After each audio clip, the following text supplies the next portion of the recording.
নমস্কার। জগতে ধন ঐশ্বর্য ভোগ বিলাসে আচ্ছন্ন মানুষ মনে করলে চাইলে যে সব ছেড়ে দিয়ে ঈশ্বরমুখী হতে পারে, ঈশ্বরের চিন্তা করতে পারে শেষ জীবনে, সেটা আমরা অনুভব করতে পারি কবিগুরু রবীন্দ্রনাথের একটা কবিতার ভেতর দিয়ে। সেই কবিতাটি আমি আবৃত্তি করছি, কবিগুরু রবীন্দ্রনাথের স্পর্শমণি। নদী তীরে বৃন্দাবনে সনাতন এক মনে জপিছেন নাম। হেন কালে দীন বেশে ব্রাহ্মণ চরণে এসে করিল প্রণাম। শুধালেন সনাতন, কোথা হতে আগমন, কি নাম ঠাকুর? বিপ্র কহে, কি বা কব, পেয়েছি দর্শন তব ভ্রমি বহু দূর।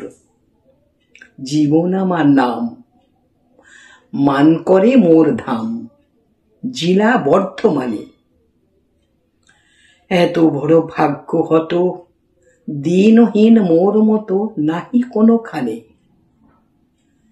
জমি জমা আছে কিছু, করে আছি মাথা নিচু, অল্প স্বল্প পাই। ক্রিয়াকর্ম যোগ্য জাগে, বহু খ্যাতি ছিল আগে, আজ কিছু নাই। আপন উন্নতি লাগি শিব কাছে বর মাগি, করি আরাধনা। একদিন নিশি ভোরে স্বপ্নে দেব কন মোরে, পুরিবে প্রার্থনা। যাও যমুনার তীর, সনাতন গোস্বামীর ধরো দুটি পায়। তারে পিতা বলি মেনো, তারই কাছে আছে যেন ধনের উপায়। শুনি কথা সনাতন, ভাবিয়া আকুল হন। কি আছে আমার? যাহা ছিল সে সকলই ফেলিয়া এসেছি চলি, ভিক্ষা মাত্র সার। সহসা বিস্মৃতি ছুটে সাধু ফুকারিয়া উঠে, ঠিক বটে ঠিক, একদিন নদী তটে কুড়ায়ে পেয়েছি বটে পরশ মানিক। যদি কভু লাগে দানে, এই ভেবে ওইখানে পুঁতেছি বালুতে। নিয়ে যাও হে ঠাকুর, দুঃখ তব হবে দূর, ছুতে নাহি ছুতে। বিপ্র তাড়াতাড়ি আসি, খুঁড়িয়া বালুকা রাশি, পাইল সে মণি। লোহার মাদুলি দুটি সোনা হয়ে ওঠে ফুটে, ছুঁইল যেমনই।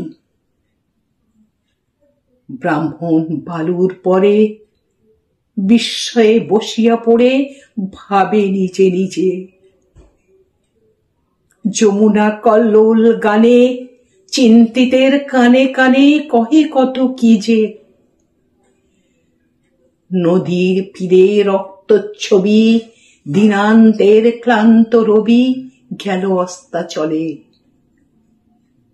তখন ব্রাহ্মণ উঠে সাধুর চরণে লুটে কহে অশ্রু জলে।